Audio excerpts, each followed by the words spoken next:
Olá, a Câmara dos Deputados aprovou o projeto do governo que cria cargos e reajusta salários e gratificações para mais de 1 milhão de servidores públicos federais. A discussão provocou a criação de um grupo de trabalho para apresentar uma proposta de reforma administrativa para o serviço público. O plenário aprovou ainda regime de urgência para o projeto que pretende prevenir fraudes e descontos indevidos em aposentadorias do INSS.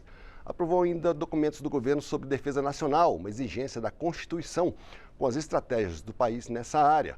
Vamos começar falando do serviço público. A Câmara aprovou e enviou para o Senado o projeto do governo que reajusta salários, gratificações e reestrutura carreiras de mais de 40 categorias de servidores públicos federais. De acordo com o governo, a proposta vai beneficiar 1.200.000 funcionários públicos com novos planos de carreira e reajustes, que não são lineares e variam de acordo com os cargos. Como nem todos os pontos do projeto obtiveram consenso no plenário, o presidente da Câmara, Hugo Mota, decidiu criar um grupo de trabalho para apresentar uma proposta de reforma administrativa que trate de temas como eficiência do serviço público e carreiras dos servidores.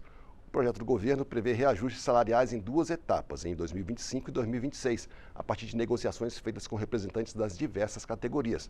Também prevê reajustes de gratificações, criação de novas carreiras e novos cargos, entre eles 6.000 vagas de analista em educação e 4.000 de técnico em educação. Algumas categorias, como médicos e veterinários das universidades federais e servidores da cultura, não foram contempladas na proposta. O líder do governo na Câmara, o deputado José Guimarães, do PT do Ceará, disse que nova rodada de negociações será aberta para atender os que ficaram de fora. De acordo com o governo, o projeto terá um impacto orçamentário de quase 18 bilhões de reais em 2025, 26 bilhões em 2026 e 29 bilhões em 2027. Deputados da bancada do governo defenderam a proposta como um avanço para o serviço público. Foi o que disse o deputado Rogério Corrêa, do PT de Minas Gerais. Na verdade, nosso governo pegou o serviço público como se fosse terra arrasada. Foram pelo menos 5 anos de destruição do serviço público, de falta de reajuste, de falta de concurso público. 2 anos após intensos debates e discussões, foram feitos 38 acordos que vão dar reajustes a aproximadamente 1.200.000 servidores, mais servidores para atender ao povo brasileiro. A proposta foi criticada por deputados do Novo e do PL. Para o deputado Zé Trovão, do PL de Santa Catarina, o ideal seria uma reforma administrativa. Aqui no papel está tudo muito bonito, criação de novas carreiras e cargos. Ok, mas por que criar novas carreiras e novos cargos se nós temos pessoas dentro do setor público que estão largados e que poderia ser reaproveitado, poderia ser designado para uma função nova? A máquina pública brasileira é pesada, é cara. Outra coisa, o projeto carece de garantias de controle de gastos e foco em eficiência. A partir dessas divergências, o presidente da Câmara criou o grupo de trabalho, composto por representantes de todos os partidos, que terá prazo de 45 dias para apresentar uma proposta de reforma administrativa. Hugo Mota defendeu a reforma como fundamental para rediscutir o tamanho do Estado e aumentar a eficiência do serviço público, a partir de discussões sobre novas tecnologias e carreiras de servidores. Defendemos que discutamos as tecnologias que hoje estão disponíveis, discutamos a meritocracia, discutamos tudo aquilo que vier para que a população possa ter serviços públicos de menor qualidade e possamos também trabalhar pela diminuição da nossa máquina pública, porque fazendo isso nós vamos ter mais recursos para investir naquilo que é estratégico para o país.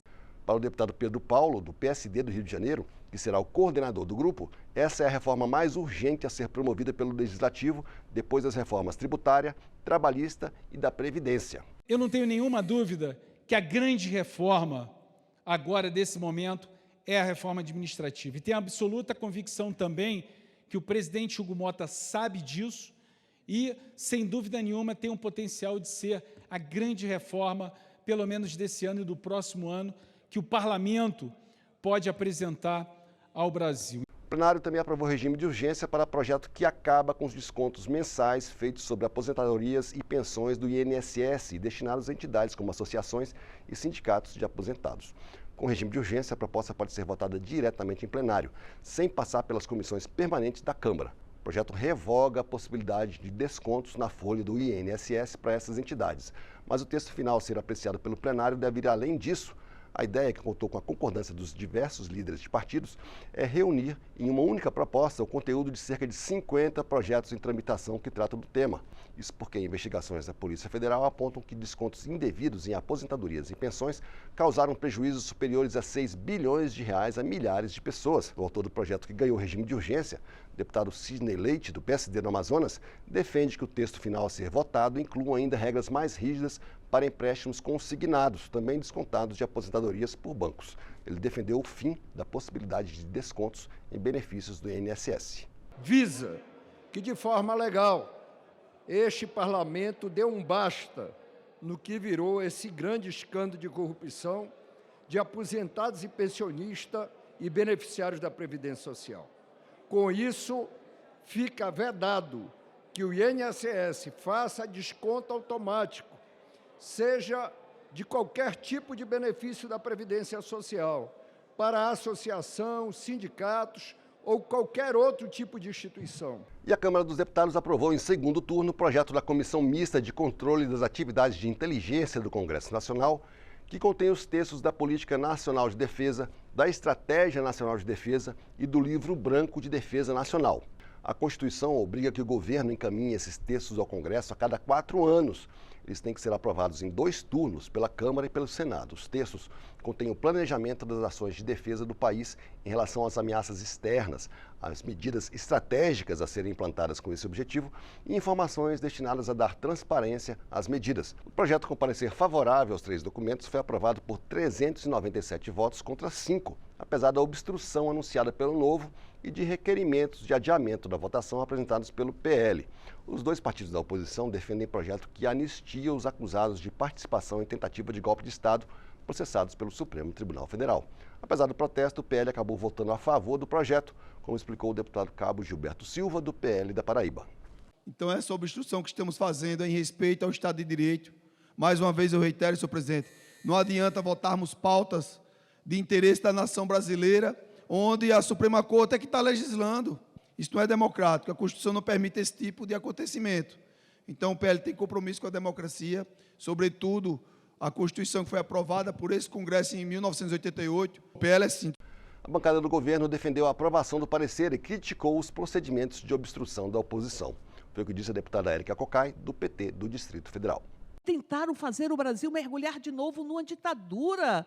É por isso que são contra o livro branco, ou a Estratégia Nacional de Defesa, ou um Plano Nacional de Defesa, que democratiza esse processo, que deixa claro que nós temos que ter a relação da defesa com as relações internacionais, que nós temos que ter a integração para construir a paz, a integração com a América do Sul, com a costa africana, com os países banhados pelo Atlântico, e eles querem anistiar golpistas.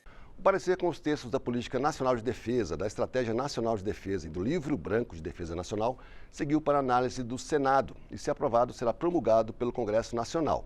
Também seguiram para o Senado os textos de 2 acordos internacionais aprovados pelo plenário da Câmara. Um deles trata de padronização de regras e procedimentos para aumentar a segurança do transporte marítimo. O outro é uma parceria com a Croácia na educação, com previsão inclusive de intercâmbio entre os 2 países. Esses foram os destaques da semana no plenário da Câmara. Até a próxima.